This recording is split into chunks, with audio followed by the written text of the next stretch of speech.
Hi. Today I'm going to show you the basic method I use for edge highlighting all of my miniatures. Before I started painting in this way, I found that the edge highlights I was getting were quite flat and uninteresting. However, after I changed the way I thought about the process, I've been much more happy with my results. Now what I'm going to show you is far from groundbreaking, but if you're interested in getting results like this, then stick around, maybe throw a like my way, and I'll show you how I went from this to this in 4 simple steps. Step 1. The chunky highlight. With my model base coated and shaded, we need to start making the transition into the midtone. We do this by selecting our first highlight colour and edge highlighting everything with a chunky line.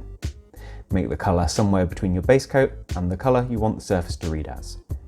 I base coated with Castellan green and was planning on using Strachan green next, so I made a mix of these two for this stage.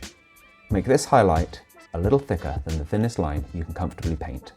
When edge highlighting, don't thin the paint too much. I tend to work it slightly on my wet palette until I have the brush loaded but not bulging with paint. We want to keep as much of the opacity as possible but maintain precision too. Step 2. The fine highlight.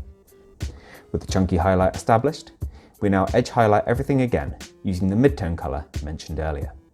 Make these highlights thinner than the last stage and just drag the edge of your brush along prominent edges wherever possible. I use Strachan green for this armour, keeping the paint largely unthinned again. Hopefully you'll agree that the transition is much less stark than jumping straight to this colour.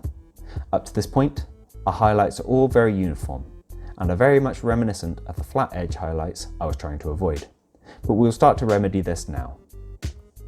Step 3. The selective highlight. Now we move on to what I normally term as selective highlights. This means picking out points where 2 highlights meet, exposed curves and corners, placing our highlights in these areas only. We keep the highlights small and try to remember to drag the brush towards the centre point where they would be lighter. In this stage we choose a lighter colour again and are taking advantage of the fact that our eyes will be drawn towards this brighter colour. I used Nurgling green if you are interested. The idea here is to have the highlights simulate where light would hit naturally. Step 4. The specular highlight. To finish off our edge highlights and really draw attention to the previous highlights, we are now going to add dots to the centre and onto corners. These highlights are meant to represent glints of light, and I find them to be incredibly effective. For these specular highlights, I like to use an off-white colour that still has a hint of the previous colours in it. I was lacking a dedicated paint again, so I just mixed a little wraithbone into my Nurgling green. With these highlights in place, I really like the look of this armour. I've shown you these steps on pretty flat and uniform panels of this Cadian armour, but you can easily apply these steps to other surfaces like skin or material.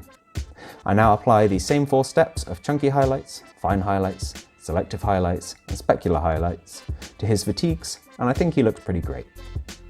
You could take this method further by building off of these 4 steps, maybe add in extra transitional steps, easing transitions with glazing and going over the highlights multiple times, or even stippling along edges to add texture to rough material. I'd encourage you to play around and see what works best for you. I now finish off the model, applying the same 4 steps to every other element, and I have a gaming piece I could be proud of. If you have found this video useful and would like to see more from me, please do feel free to subscribe and ring a bell. If you have any suggestions for future videos or would be interested in seeing an aspect of my painting in more detail, please let me know in a comment. It's always great to hear from you all. You can find links to my social media in the description, along with a cheeky link to my Patreon and a few other bits too. But that's it for now. Thanks for watching, enjoy your hobby, and I'll see you next time. Take care, bye bye.